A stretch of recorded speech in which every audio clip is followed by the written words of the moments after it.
Təbriklər, təbriklər, təbriklər Qarabağ. Bugün günün ilk yarısında Qarabağın oyunu ilə bağlı bir xəbəri diqqətinizə çatdırdıq. Hazırda isə mənim üçün iki qat böyük sevincli, çünki Türkiyədən Azərbaycanın Qarabağın oyununu izləyib o qələbəni görmək çox böyük qürur verici oldu. Təşəkkürlər Qarabağ. Xəbərə keçməzdən əvvəl şərh verməyə özümə borc bilirəm ki, son zamanlarda Türkiyə mediasında, xüsusilə də futbol televiziya proqramlarında ən çox müzakirə olunanlardan biri məhz mövzu Qarabağ idi. Qarabağın oyunları müzakirə olunurdu və hər kəsdə, xüsusilə də bir çox Türkiyənin futbol şərhçiləri hazırda canlı olaraq Qarabağın oyununu izlədilər və Kopenhagenə 2-0 hesabı ilə qalib gəldi Qarabağımız. Təbriklər. Qeyd eləyək ki, ilk qolun müəllifi məhz 10 nömrəli oyunçu, daha doğrusu yarım müdafiəçi Abdullah Zubir oldu. İlk hissə onun, yəni qolu ilə tamamlandı. İkinci hissədə isə məhz 2-0 hesabı ilə qələbə qazanmağımıza bizə köməklik eləyən Qanadan olan oyunçumuz məhz Emanuel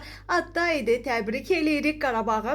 Amma bir məqamda qeyd eləyək ki, Qarabağ Çempionlar Liqasında məhz hazırda 4-cü yerdə qərar tutur. İlk yerdə isə futbol əjdahalarından olan Bayern Münhen, Real Madrid və Interdə, 4-cü yerdə isə Köhlənatlar qərar tutur. Uğurlar arzulayırıq. Necə deyərlər, sükanı belə saxla Qarabağ.